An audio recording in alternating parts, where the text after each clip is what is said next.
Ladies and gentlemen, I'm honored to address the United Nations General Assembly once again.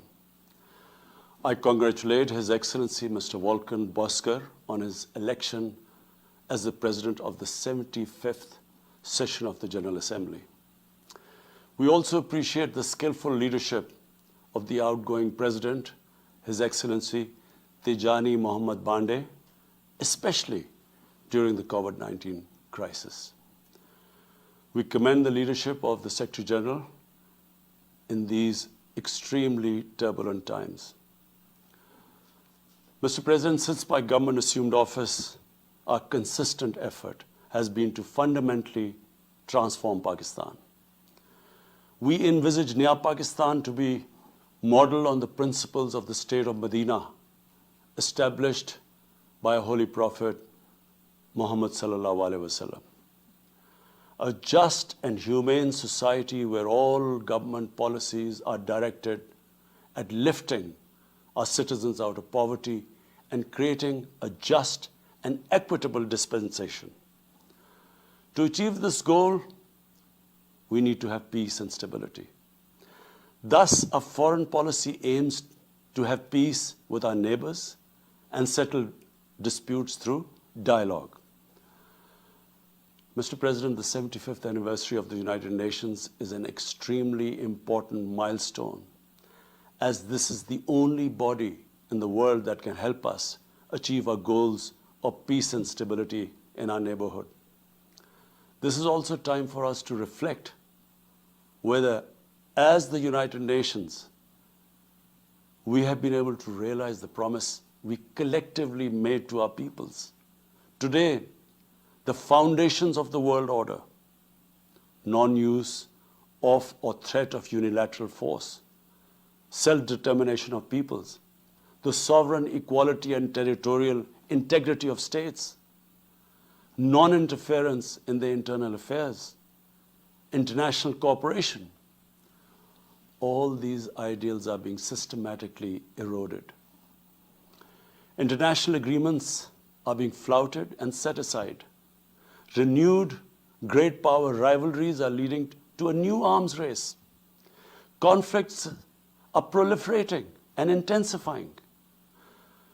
Military occupation, illegal annexations are suppressing the rights of human beings to self-determination. According to the respected professor Noam Chomsky, mankind is at even a greater risk than it was before the First and Second World Wars in the last century. And this is because of the threat, increased threat of nuclear war, climate change, and sadly the rise of authoritarian regimes. We must come together to prevent such a catastrophe. We believe that the driving force in international relations must be cooperation, in accordance with the principles of international law and not confrontation and force. We all must emphatically reaffirm our support for multilateralism. Mr. President, the COVID-19 pandemic has illustrated the oneness of humanity. In our interconnected world, no one is safe unless everyone is safe. Locking down to control the pandemic has triggered the worst recession since the Great Recession in the last century. This has hit the poorest countries the hardest, as well as the poor in all the countries. In Pakistan, we realized very early on that if we imposed a strict lockdown, the type that several affluent countries had imposed, we would have more people dying of hunger than the virus. Therefore, we adopted a policy of smart lockdown. While concentrating on the hotspots, the virus hotspots, we opened up our agriculture sector immediately, and then followed it up by the construction sector, which employed most of the people. At the same time, and this is despite financial constraints, my government deployed $8 billion, unprecedented amount, for our health services, plus support the poorest and most vulnerable households with direct cash payments through SARS program, and then subsidies to the small businesses. Even though our smart lockdown was heavily criticized in the beginning, but thanks to the Almighty Allah's grace, we have not only managed to control the virus, stabilize our economy, but most importantly, we have been able to protect the poorest segment of the society from the worst fallout of the lockdown. Today, Pakistan's response is cited among the success stories in controlling and responding to the pandemic. However, we are still not out of the woods, like no country is out of the woods today. But Mr. President, it was obvious from the outset that developing countries would need fiscal space to respond to and recover from the COVID crisis. Debt relief is one of the best ways to create that fiscal space for developing countries. Therefore, in early April, I called for a global initiative on debt relief. We appreciate the G20's official debt suspension initiative and the emergency and rapid financing offered by the IMF, World Bank, Asian Development Bank, and UN agencies. This, however, is not going to be enough. The IMF has estimated that developing countries will need over $2.5 trillion to respond and recover from the crisis. The official debt suspension will need to be extended and expanded. Additional debt relief measures will also be needed.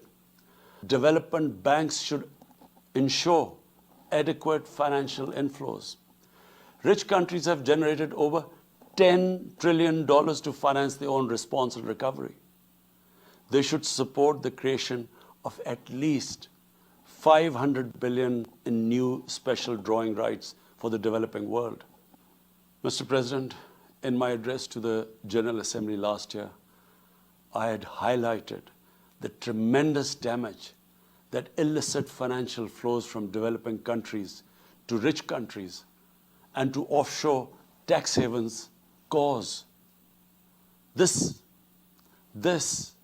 leads to the impoverishment of the developing nations.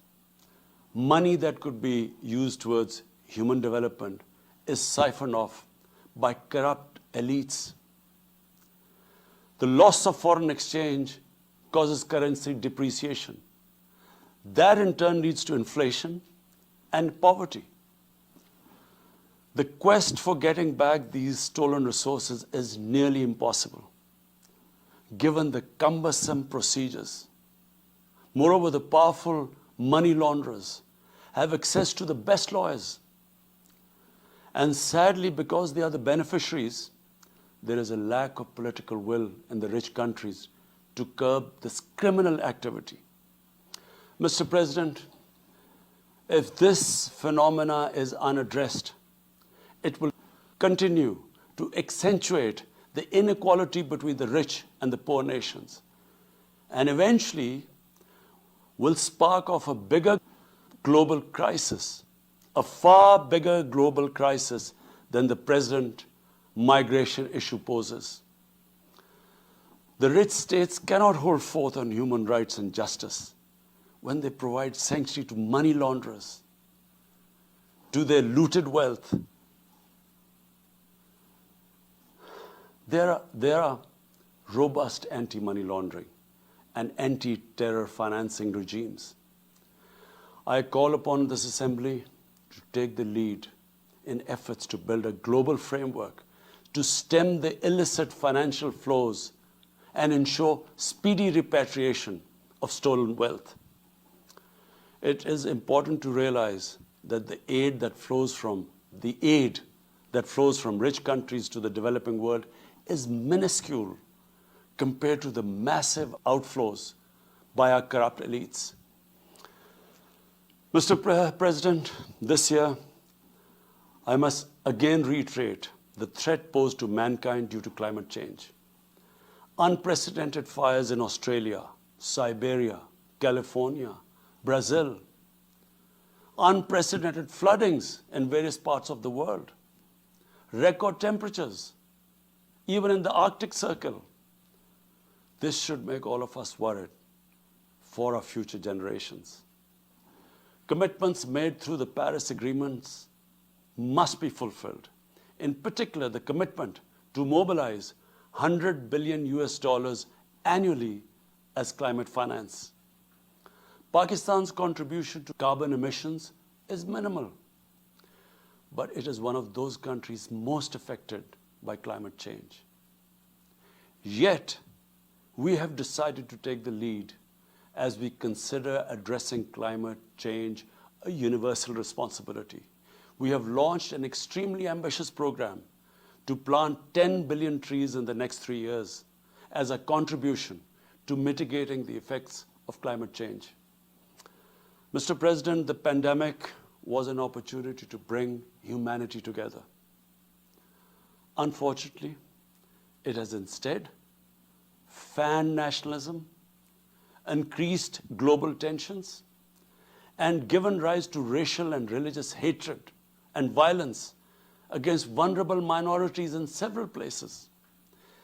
These trends have also accentuated Islamophobia. Muslims continue to be targeted with impunity in many countries. Our shrines are being destroyed. Our Prophet Muhammad sallallahu alaihi wasallam insulted. The Holy Quran burnt. And all this in the name of freedom of speech. Incidents in Europe, including republication of blasphemous sketches by Charlie Hebdo, are recent examples. We stress that willful provocations and incitement to hate and violence must be universally outlawed. This assembly should declare an international day to combat Islamophobia and build a coalition to fight the scourge that splits humanity. Mr. President, the one country in the world today where I'm sad to say the state sponsors Islamophobia, and that is India. The reason behind this is the RSS ideology that unfortunately rules India today. This extremist ideology was founded in the 1920s. The RSS founding fathers were inspired by the Nazis, and they adopted their concepts of racial purity and supremacy. While the Nazis' hate was directed at the Jews, the RSS directs it towards the Muslims and to a lesser extent, the Christians. They believe that India is exclusively for Hindus and others are not equal citizens. The secularism of Gandhi and Nehru has been replaced by the dream of creating a Hindu Rashtra by subjugating, even cleansing India's 200 million Muslims and other minorities. In 1992, the RS destroyed the Babri Masjid. In 2002, some 2,000 Muslims were slaughtered in Gujarat, and this was under the watch of Chief Minister Modi. In 2007, over 50 Muslims were burnt alive by RSS arsonists aboard the Samjhauta Express train. In Assam, around 2 million Muslims face the prospects of being arbitrarily stripped of their nationality through the adoption of discriminatory laws. There are reports of large concentration camps being filled by Muslim Indian citizens. Muslims were falsely blamed, vilified, and victimized for spreading the coronavirus. They were denied medical attention on many occasions. Their businesses were boycotted. Cow vigilantes attack and kill Muslims with impunity. Last February, Muslims faced targeted killings with police complicity in New Delhi. Mass registrations in the past have often been a precursor to genocide. For example, the Nuremberg laws in Germany in 1935, and then in 1982 in Myanmar. The Hindutva ideology is set to marginalize almost 300 million human beings, Muslims, Christians, and Sikhs. This is unprecedented in history. And this does not augur well for the future of India. As we all know, that marginalization of human beings leads to their radicalization. Mr. President, for over 72 years, India has illegally occupied Jammu and Kashmir against the wishes of the Kashmiri people and in blatant violation of the resolutions of the Security Council and indeed its own commitments to the people of Kashmir. On 5th August last year, India illegally and unilaterally sought to change the status of the occupied territories and deployed additional troops, bringing the total number to 900,000, to impose a military siege on 8 million Kashmiris. All Kashmiri political leaders were incarcerated. About 13,000 Kashmiri youth were abducted and thousands tortured. A complete curfew was imposed, accompanied by a total communications blackout.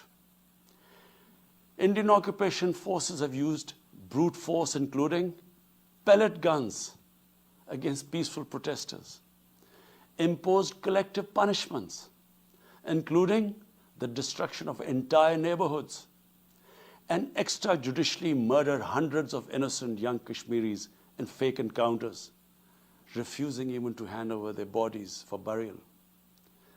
The Kashmiri media and those daring to raise their voice are being systematically harassed and intimidated through the use of draconian laws.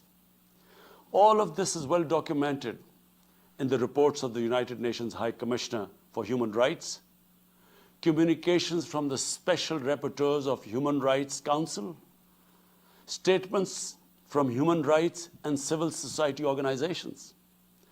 The international community must investigate these grave violations and prosecute the Indian civil and military personnel involved in state terrorism and serious crimes against humanity being perpetrated, I'm sad to say, with complete impunity. The objective of this brutal campaign is to impose what the RSS BJP regime has itself called the final solution for Jammu and Kashmir. To this end, the military siege is being followed by moves to change the demographic structure of the occupied territory. This is an attempt to obliterate the distinct Kashmiri identity in order to effect the outcome of a plebiscite envisaged in the UN Security Council resolutions. This action is in violation of the UN Charter, Council resolutions, and international law, particularly the 4th Geneva Convention. Changing demographic structure of occupied territory is a war crime. Mr. President, the brave Kashmiri people will never submit to Indian occupation and oppression. Their struggle is indigenous. They are fighting for a just cause, and generation after generation have laid down their lives to rid themselves of Indian occupation. The government and people of Pakistan are committed to standing by and supporting the Kashmiri brothers and sisters in the legitimate struggle for self-determination. Mr. President, in order to divert attention from its illegal actions and atrocities in Indian-occupied Jammu and Kashmir, India is playing a dangerous game of upping the military ante against Pakistan in a nuclearized environment. Despite constant Indian provocations and ceasefire violations along the line of control and the working boundary, targeting innocent civilians, Pakistan has exercised maximum restraint. We have consistently sensitized the world community about a false flag operation and another ill-conceived misadventure by India. My parents, Mr. President, were born in the colonial India, and I was the first generation that grew up in an independent Pakistan. I want to make it clear that any attempt by the fascist totalitarian, RSS-led Indian government to aggress against Pakistan will be met by a nation that will fight for its freedom to the end. Mr. President, there will be no durable peace and stability in South Asia until the Jammu and Kashmir dispute is resolved on the basis of international legitimacy. Kashmir has been rightly described as a nuclear flashpoint. The Security Council must prevent a disaster conflict and secure the implementation of its own resolutions, as it did in the case of East Timor. The Council has considered the situation in Jammu and Kashmir 3 times in the past year. It must take appropriate enforcement actions.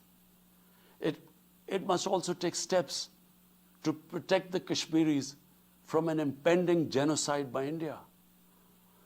Pakistan has always called for a peaceful solution. To this end, India must rescind.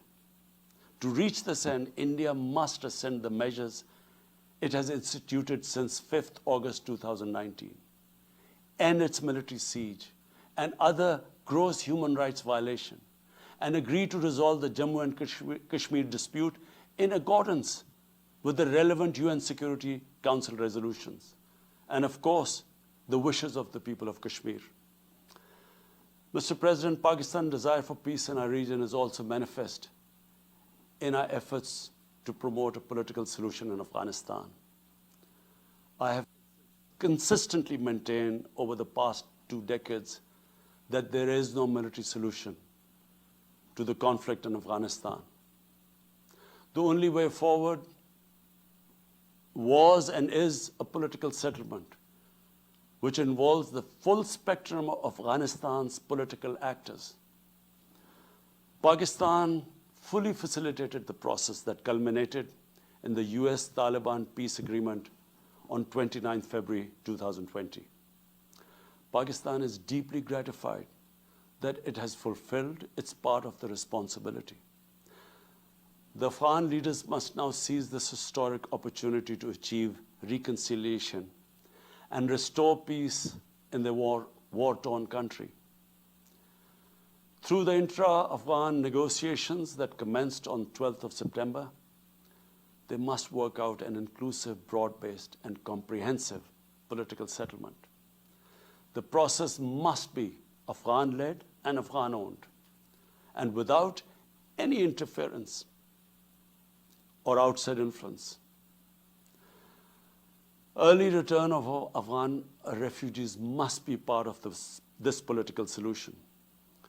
After almost 2 decades of war, it is imperative not to allow spoilers within and outside Afghanistan to subvert the peace process. Peace and stability in Afghanistan will open new opportunities for development and regional connectivity. Mr. President,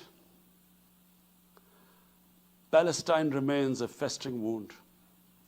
A just and lasting settlement is indispensable for the Middle East and actually the world. Illegal annexations of Palestinian territory, the building of illegal settlements, and the imposition of inhuman living conditions on the Palestinian people, especially in Gaza, cannot bring peace to a troubled region.